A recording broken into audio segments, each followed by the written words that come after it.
Last వీడియోలో చెప్పాను కదండి గోరింటాకు పెట్టుకున్నామని. అది చూసారా ఉదయానికి ఎంత బాగా పండిందో.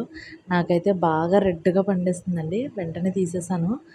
ఆ తర్వాత ఇంకా బ్రేక్ఫాస్ట్ అవన్నీ బాక్స్ అన్నీ రెడీ చేసేసానండి. ఇవాళ మండే కదా, ఇంక ఈరోజు స్కూల్ స్టార్ట్ అయిపోతున్నాయి కదా మళ్ళీ. ఈరోజు అమ్ములకి ఇద్దరు వెళ్ళిపోయారండి. ఇంకా స్నాక్స్ పెట్టేసి ఉదయాన్నే లంచ్ అన్నీ రెడీ చేసేసి లంచ్ బాక్సులు అన్నీ రెడీ చేసి పెట్టేశాను. నేను బాక్సులు పెట్టేలోగా వాళ్ళు రెడీ అవుతున్నారనమాట. ఇంకా ఈరోజు టిఫిన్ కూడా మినపట్టు వేశాను.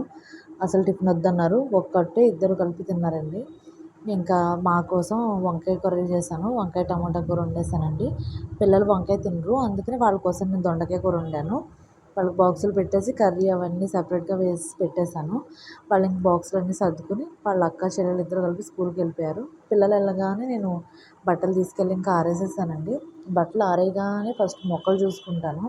ఈరోజు మల్లెపువ్వు పూసిందండి. మల్లెపూలు చెట్టు వేసి నేను రీసెంట్గా వేశాను, ఒక 2-3 నెలలు అవుతుందేమో. చాలా పువ్వులు పూస్తుందండి. ఒక్కొక్కటి అలా పూస్తుంది. పూయగానే నేను మొత్తం చిగుర్లు వచ్చేలాగా మొత్తం ఆకులన్నీ తీసేస్తున్నాను. తీయగానే మళ్ళీ కొత్తగా చిగుర్లు వచ్చి మళ్ళీ మొగ్గేసి పువ్వులు వస్తున్నాయి అనమాట.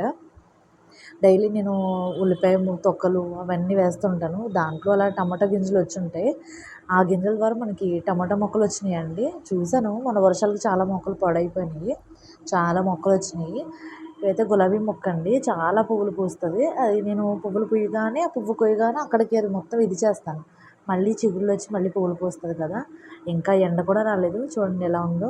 ప్లీజ్ సబ్స్క్రైబ్ చేసుకోండి.